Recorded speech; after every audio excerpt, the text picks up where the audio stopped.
Ladies and gentlemen, like everybody in the room, I was sort of fired by the last speaker's desperation. Desperation is a great motor for change, and I think desperation is the authentic voice of frustration. I'm Irish. Our economy is bankrupt. When I left school, like many people in Africa, there was no opportunity for me to get work. We're a very small island off the west coast of Europe, and unfortunately, our history is one of migration. The history of Ireland has happened outside of our country. It's very strange. I was in Australia 2 months ago, up in the northwest, where the biggest iron ore mine in the world exists, the Pilbara mine, and the biggest diamond mine in the world, the Argyle mine. And I went there because I wanted to see this new generation of Irish exiles, 1,000 children every week arriving in the city of Perth for a job in the mines, most of them graduates from some of the best universities in the world. This is a national disgrace, and for a government to allow this to happen to its children, I believe, is a sort of economic treason. I suffered from it as a child, but fortunately I was beside a bigger island called the UK, and I was able to go there and work in an abattoir and work digging roads and work my way up through the economy till I eventually started a rock and roll band where I began to sing my songs about my frustration. And lucky for me, one of the songs that I wrote while I was working in an abattoir became my first number one, of many number ones, of course, ladies and gentlemen, but that was my first. There is, in Africa, I've been coming to Africa for 30 years, and there's a growing sense of this desperation and frustration. We heard of the macroeconomy, and it's beginning to be a success, beginning from a very low base. And therefore, the jobs available, no matter your skills, will be from a very low base. Now, all generations fail, all of them. You will fail as you age. You will fail the next generation. Count on it. And that's the frustration of age, that we failed. All generations failed, but my generation failed more spectacularly than most. We led the next generation into the crap again. I come from the 60s, the revolutionary 60s. I thought we'd change the world. We didn't. You think you will change the world, you won't. But you may change your family's history, and change that, and you begin to change your government. It's very simple. To stop unemployment, all you need to do is create jobs.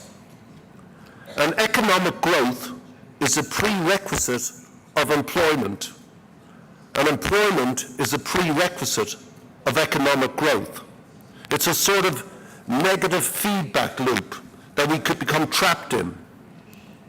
The situation of increased expectation and decreased opportunities has, of course, the potential and the reality of great political unrest. That isn't reason, though, to provide jobs. The reason to provide jobs is to utilize the national intelligence of the population, to deprive people of the ability to use their humanity is yet another of those economic crimes that I talked about. Failure of governments is part of this. When an economy fails, there are many reasons, but largely the primary reason is a failure of policy. We've heard a lot about policy, but in the end, it will not give you a job. Governments don't have to create jobs directly. It's one of the faults of too much of a centralized state. But what they must do, and what we've heard consistently, is they must create the conditions that enable job creation.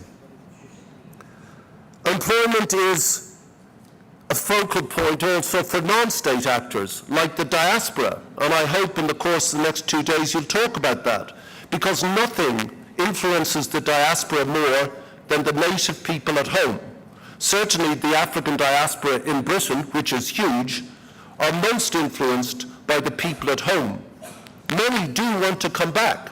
Many will give up their jobs and their handsome lives to return.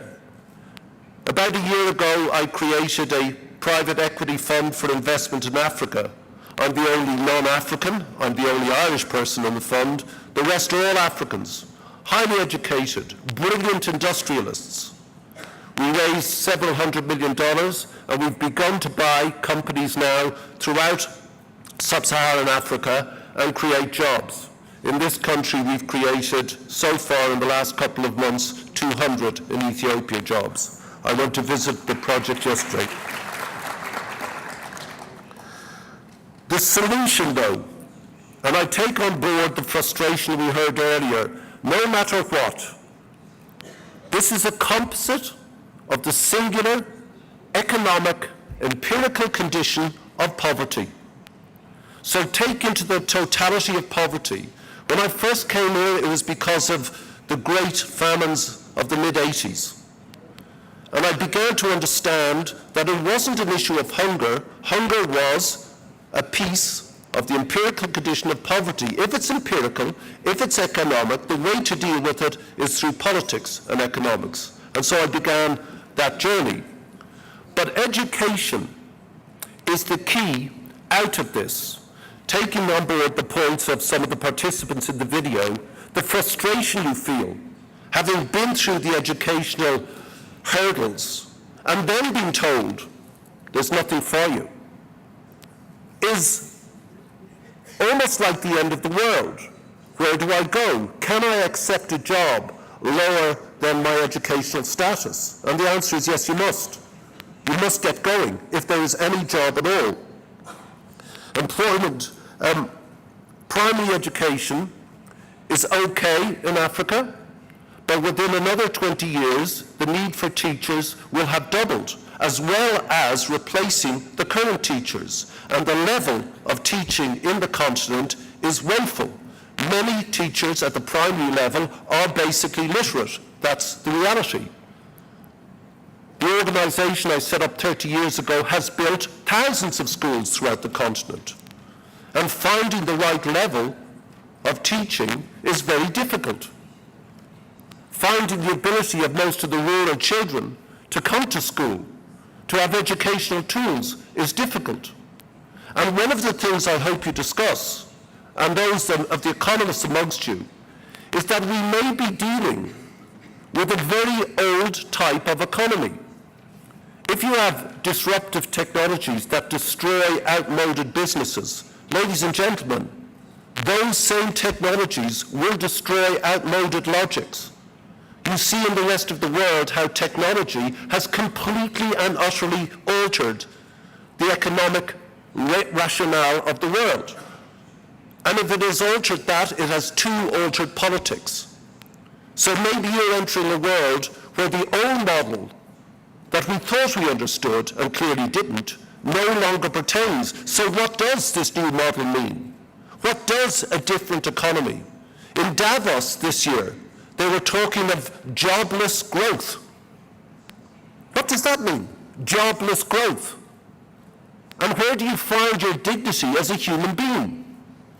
Human beings require purpose. To get up in the morning and do nothing. The day begins, it ends, your life begins, and it ends. We need purpose. And with purpose, we acquire dignity. We become human. And it is our national governments that must put in place the conditions that allow us to be human, to be Ethiopian, to be Mozambican, to be African, European, to be human. And to deal with that, the economy must grow, and every effort of young people to provide for a life for themselves and their children must be to enable economies to grow. There are other elements within that. To enable the conditions for this, governments must allow for the key factor in the growth of economies, and that is the private sector. And the conditions for capital to come to a country to invest must be that money is safe. There must be commercial laws that are bound by law and the courts freely. Borders must disappear.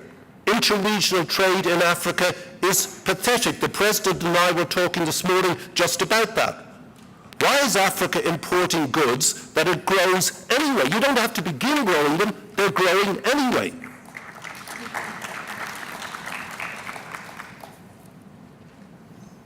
Growth in agriculture, the primary factor of the African economy throughout the world, growth in agriculture gives you 2.5% increase, 2.5 times an increase in employment. But in sub-Saharan Africa, it's 11 times.